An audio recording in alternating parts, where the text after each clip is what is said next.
दोस्तों एक समय हुआ करता था जब हमें छोटी छोटी ज़रूरतों के लिए भी दूसरे देशों पे डिपेंड रहना पड़ता था। इन ज़रूरतों को पूरा करने के लिए हमें दूसरे देशों के पास जाना पड़ता था, जिससे न केवल पैसे की बर्बादी थी बल्कि समय की भी बर्बादी देखने को मिलती थी। खासकर स्पेस के सेक्टर में जब हमें दूसरे देशों पे रॉकेट लॉन्च करने के लिए भी दूसरे देशों पे डिपेंड रहना पड़ता था, जिससे एक रॉकेट को लॉन्च करने में हमें कई महीनों का समय लगता था। लेकिन दोस्तों कभी समय स्थिर नहीं रहता है।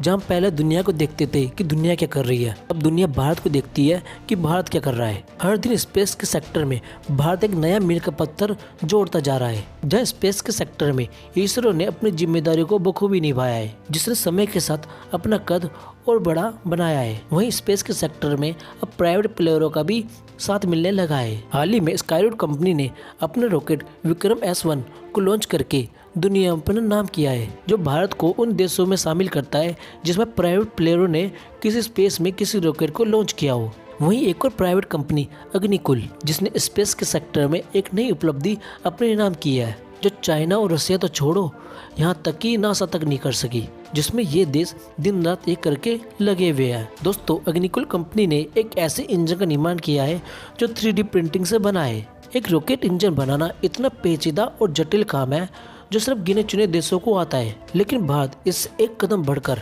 3D तकनीक से इंजन बनाने वाला दुनिया का पहला देश बन गया है, जिसे सुनकर न केवल चाइना बल्कि नासा भी सोच में पड़ जाएगा।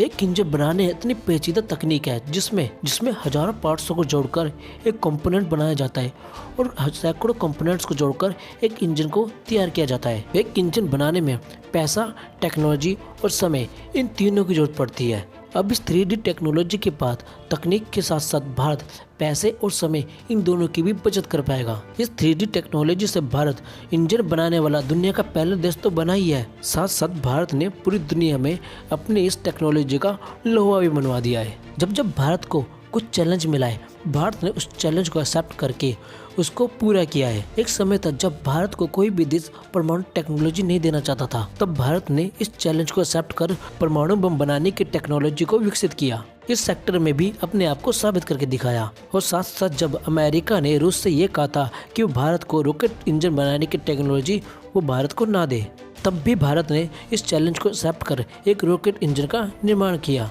और आज अपने दम पर ही भारत अपने साथ साथ पूरी दुनिया के सैटेलाइट्स को लॉन्च करता है।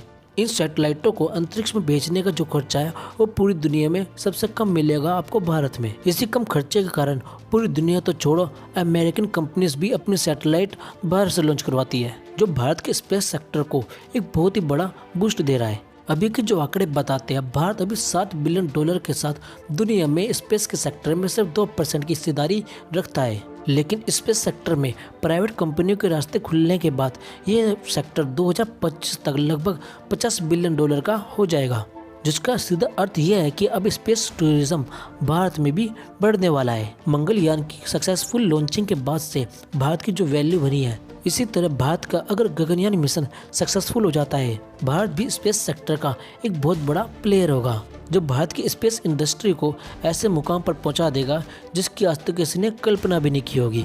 हालांकि दोस्तों आप इस पूरी रिपोर्ट के बारे में क्या सोचते हो नीचे कमेंट बॉक्स में लिखो, और इसी तरह की बात की गहरी बात जानने के लिए चैनल को सब्सक्राइब करें। मिलते हैं अगली वीडियो में नए टॉपिक के साथ।